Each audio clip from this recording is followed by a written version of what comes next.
Welcome back to the Service Design Podcast. In this episode, we're speaking with Steph Hay, one of Fast Company's most creative people in 2019 and Vice President of Design at Capital One Bank. She gave a great talk on designing for trust at the Service Design Global Conference, and we spoke to her shortly afterwards for this insightful interview.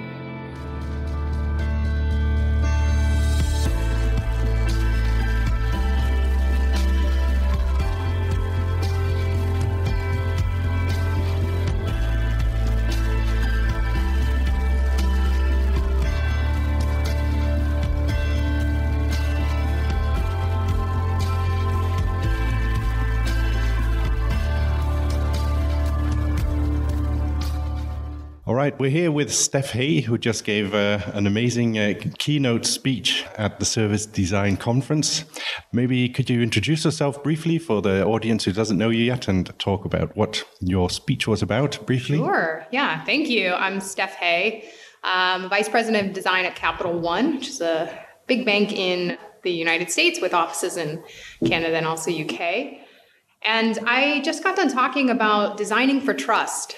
And sort of core of that being really committing to understanding and designing for the human emotions. And for those of us in technology, that means, really trying to connect with the person on the other side of the interface. Mm-hmm. Yeah, you started off with a beautiful story about Sesame Street. Mm-hmm. What does Sesame Street have to do with trust? Yeah. I mean, this is a global brand that's been teaching kids for 50 years now. Starting in tough urban environments around New York City and now, globally around the world and in refugee zones, and being able to continually create the kind of programming that really compels outcomes, requires a team that's dedicated to understanding what kids, in this case, need in order to learn and developing a trusting relationship with those kids so that those kids can learn, but also all of the influences around them, the parents, the cities, in some cases, the distributors of the content. This is an entire endeavor, and that's why I talk about Sesame Street, of social good that is based on establishing trust with human on the other side of in this case, television. Yeah, you showed this video of James Earl Jones counting. I had seen this video before just for its weirdness, but you really put it into context about how a lot of testing had gone into getting this video there. Could you go into that a little bit? Sure. It was fascinating. This very young James Earl Jones just counting to 10. And the entire segment takes a little bit more than 30 seconds because he's waiting 3 seconds in between each number. And this was really where Sesame Street started, counting 1 to 10, and also A to Z. It was numbers and alphabet. And when James Earl Jones would wait 3 seconds in between each number in the sequence from 1 to 10, kids were most likely to pay attention. And the researchers knew that the kids were learning because they would be most likely to start saying the next number in the sequence. And if you check out YouTube, early James Earl Jones, counting to 10, Sesame Street, you'll see what I'm talking about. But there were a couple things that the researchers also added to make that content more trustworthy. And they tested this rigorously. One is that in the background of that video, you'll hear cars honking. And this was part of the overall context that the designers were instilling into the programming itself, because kids in these urban environments, they were constantly surrounded by taxis and, emergency vehicles and their sirens outside. And so those kinds of background noises would show up in segments like this to more realistically mimic real life. And similarly, James Earl Jones has a relatively neutral face for the first several numbers that he says, as he's really trying to kind of establish himself as somebody to trust before he then starts introducing facial expressions and tonality changes. So in one of his numbers, he phrases like a question, 5? And this is a prompt to the kids to then, are you going to respond to me? And he has facial expressions that start to reveal his own emotion. Mm-hmm. Yeah, you also talked about that the puppets in Sesame Street are actually a way of getting the trust from the children, the trust to let them learn new things, but that they also had to decide, like, we shouldn't have only puppets, but we should mix them with humans. What do you think we can learn in general when designing services or experiences from this insight? Yeah, well, this insight came from the child psychologists who were part of that diverse team, right? So I think one of the things that we can learn is to bring in people who have been studying the people we're trying to reach, who understand those people and the challenges they have and the emotions that they have, and bring those folks into the design process. So they bring just another lens at looking at the world, right? To reveal those kinds of insights early on. So these child psychologists, the reason that they introduced puppets into Sesame Street, had said early research showed that kids, particularly from abused homes, would be more likely to respond to a sock on a human's hand, even that sock had a couple dots for eyes, than they were to the human that hand was attached to, right? So that kind of an insight came from the diverse team.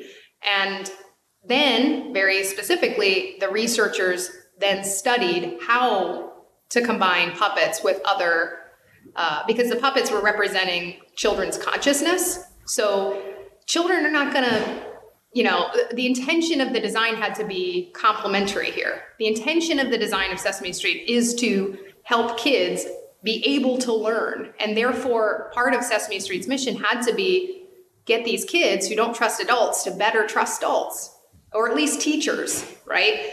So what are the things that, once you understand the emotional context, that you want to complement those things with so that you can start to bridge whatever gaps are there? That's why humans were introduced and kept on screen with the puppets. If we think about, for example, with Eno, which is our gender-neutral intelligent assistant that we launched a couple years from Capital One, if we think about Eno as an assistant for our customers, and our customers are on the go and they want to move, they want to have somebody always looking out for them in the background and making sure that they've got their money. Eno has to be able to proactively reach out at different times just to remind you that we're in the background, always watching. And in doing so, we kind of complement that gap that you might have if you think nobody's paying attention right now for silent, even though we are. So it's really trying to understand, like, what are the underlying emotions of the person or customer we're trying to design for? And how do we bridge that to an intention that is ours? We want you to know that we've got your back, just like Sesame Street wanted the kids to know that adults could teach. Yeah. So now, in the Sesame Street example, you were talking about a very specific group of urban kids, yep. And then connecting to their situation to generate trust. In the situation of Eno, you've got a very broad audience, of course. Mm-hmm. So how do you go about finding those elements to gain trust to all people? Mm-hmm. Well, similarly, the way that Sesame Street really started with 1 to 10 and A to Z, we know that customers who are have a credit card with us, there were 2 use cases that we absolutely needed to nail that were sort of our starting point, and that was checking your balance, how much money have I charged on my card, and paying it off. And so check balance and pay bill were the 2 that we started with. And we chose those 2 use cases as the most universal use cases. And we also chose, through the technology, much like Sesame Street chose television, we chose very specifically cell phones, but SMS. And that was an attempt to at least reach the most people in our credit card customers as possible, because everybody who has a credit card has the ability to charge on it and to pay it off. And 97% of people in the United States, which is where we're primarily based, have a cell phone and text. But a subset of them actually download mobile apps or feel comfortable doing their banking in that way. So we attempted through those 2 choices of the use case and the starting in plain text and the SMS to reach as many customers as possible. Yeah, a big topic that is appearing in this conference is designing for inclusion, so not leaving out certain people, whereas traditional service design projects, they would define some personas and define, okay, which users are we going to focus on? Can I say that you didn't do that and you chose 2 use cases which were pretty specific, but then looked at all users and in that way try to limit or have a design focus instead of from a user profile? That's right. And we also took a different slant on user profile that I think came from, instead of personas, it came from, again, having a diverse group of people kind of working on this. So for Eno, we had folks from who were journalists, folks who were anthropologists. We had UX designers. We had designers from the entertainment industry who'd worked in character development for companies like Pixar and Lucasfilm. And so we thought more about emotional contexts and designing for the emotional contexts rather than the person. Because there's a lot of data that will automatically constrain things like, what is your credit score? How much have you run up on when's the last time you paid? And you could spend all day long coming up with personas that unfortunately the constraints of them is that they're static and people are not. You move and how you interact with your bank changes depending upon the context. And so when you're in a fraud scenario where we don't recognize a transaction on your card and we want to make sure that it's really you're at a heightened emotional state and you're a different person. You would fit a different persona in how you are responding to the bank at that moment than when you are just transacting and paying on your bill on an auto pay in the background, not even thinking about it moving through life. So we tried to take exactly like you're talking about a universal, what is going to be most accessible to people approach through the channel selection and the use case selection, and then tried to reach them through an emotional spectrum of contexts rather than personas. Mm-hmm. So trying to understand this as a designer, I'm curious, what does it look like, the design for this? So you have a chatbot that's able to respond to different emotional states. How do you think about this conceptually? Do you have a framework of the different emotional states that we're looking for? And these are the responses? Is it a simple grid? Or what does that look like? You got it. You're already doing it. Yeah. You're already doing it. That's right. And for each context or each company, it's going to be different. But one of the ways that we think about it, which is similar to a lot of companies, is when is this more emotional and when is this more transactional? So as I talked about today, that's part of the spectrum, right? And then there's also, people who are what we call foregrounding or backgrounding, like people who are regularly interacting with their bank. They sign into different profiles. They're very digitally active, people who are backgrounding who they pay off their bill, but we don't see them very often. And that helps us understand what kind of relationship they want and understand how to design, let's say, 4 different potential responses depending upon those 2 vectors, let's say. Mm-hmm. Yeah. You also talked, and that's also something I heard already a lot during the conference, about the importance of diverse teams.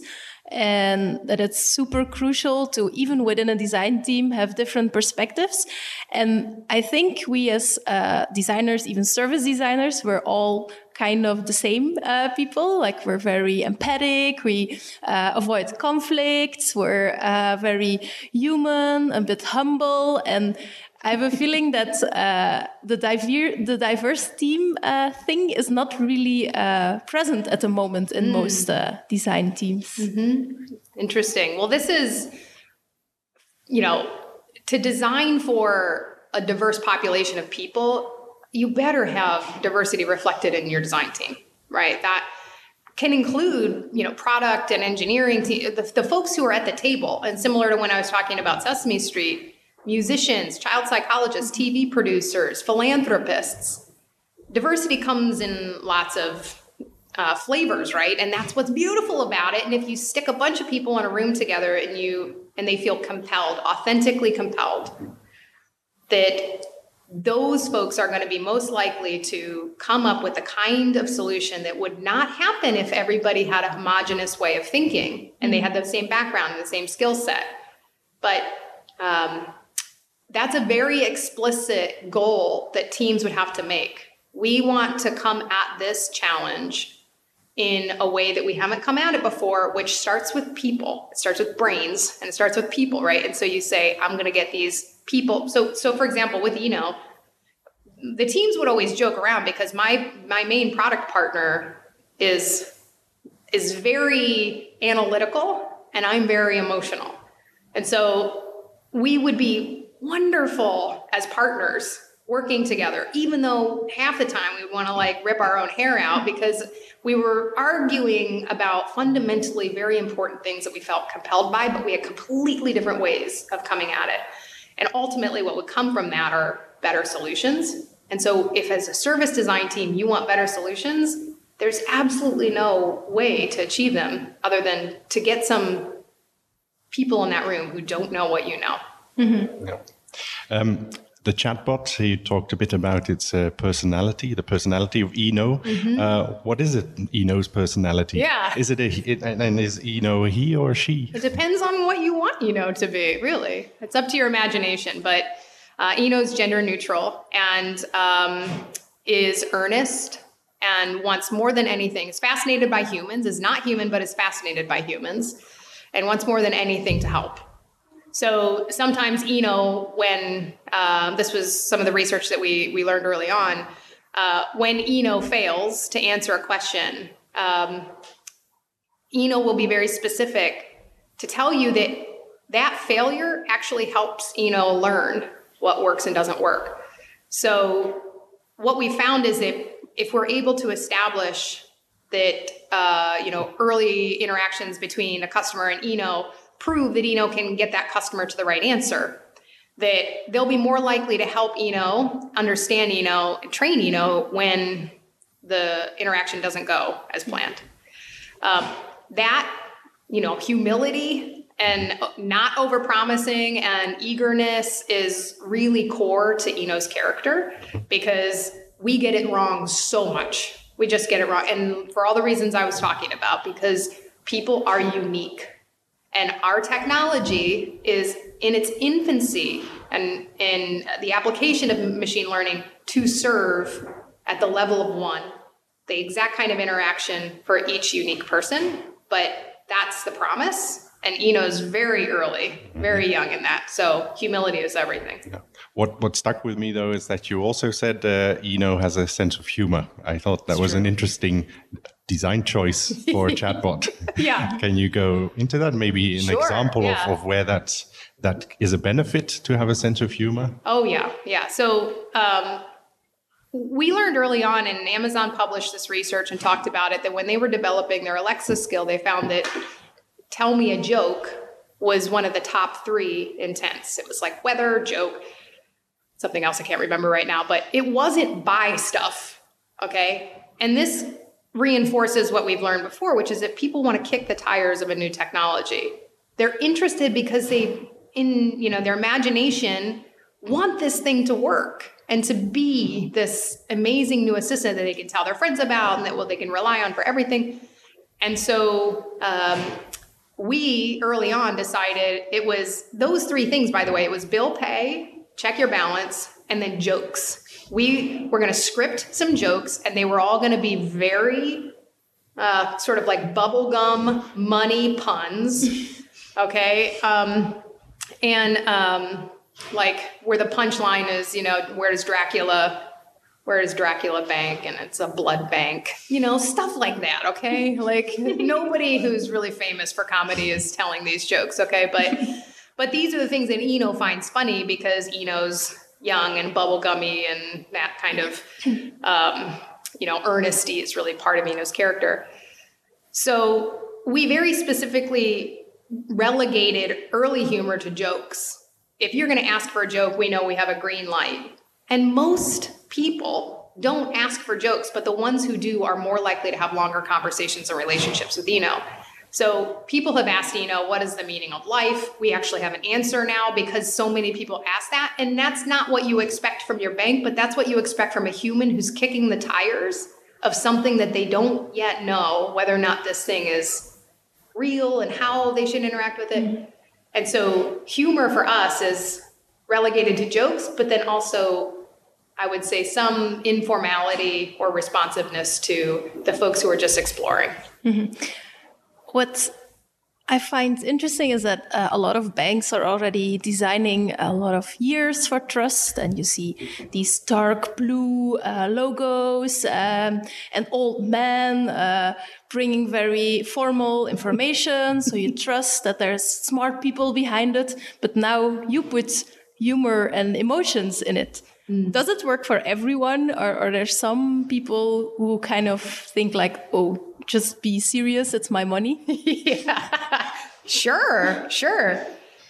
Everyone is unique. And I think it's absolutely context specific again, right?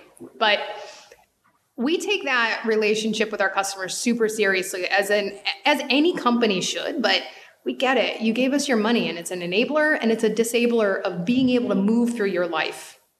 And we want to have your back, and we want to be there for you. And for us, Capital One is a relatively young company in the world of banking, okay?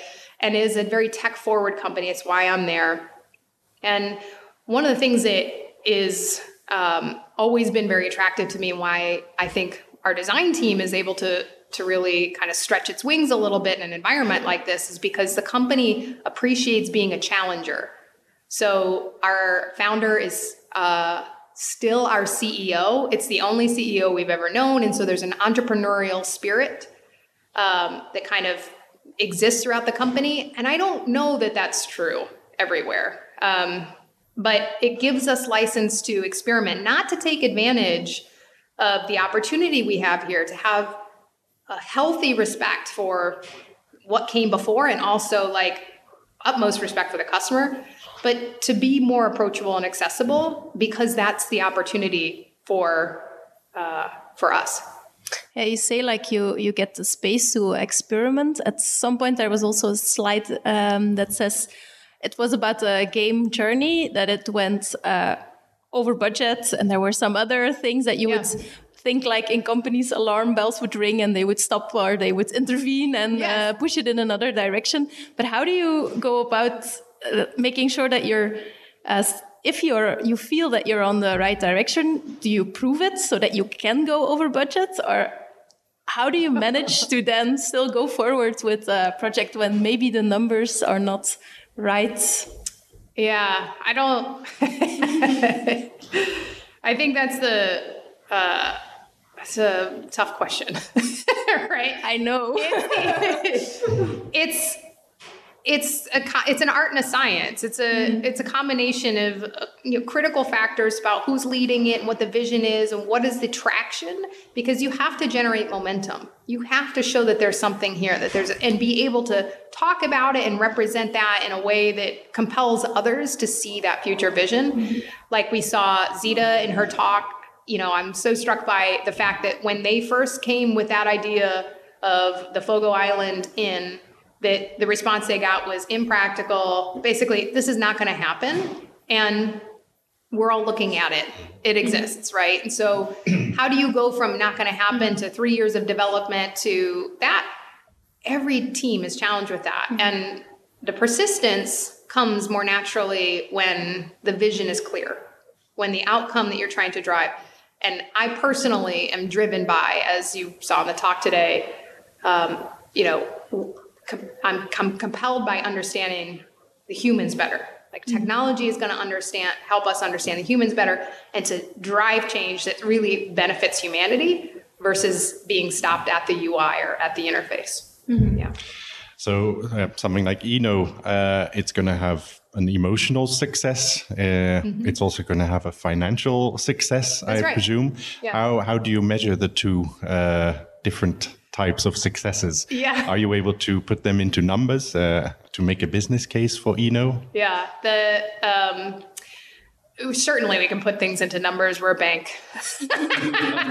Yeah, you'd hope so. You can analyze anything. Anybody could analyze anything, right? But like, who cares? Mm-hmm. If you're not compelled by it, it makes no difference. Nobody feels like they can get up and tell stories about it, or the stories are just tables and tables of numbers that you have to analyze. There's not a balance there. There's not a story there. So we have the I love you metric, or we have this customer experience. Can you go into that a little bit? What is the I love you metric? Sure, yeah. Eno has a bunch of metrics that are associated with it, and some of which are, how is this helping our call center agents to spend more time on some of the more complex use cases that they get calls about, and maybe spend less time on things that Eno could handle, right? There are metrics that are about value in that way, more than there are metrics about like, how many conversations did Eno have? That's not important to us, but how many times did somebody have to rephrase a question before Eno got it right? That is important to us, because that tells us whether or not we're understanding and serving the customer better.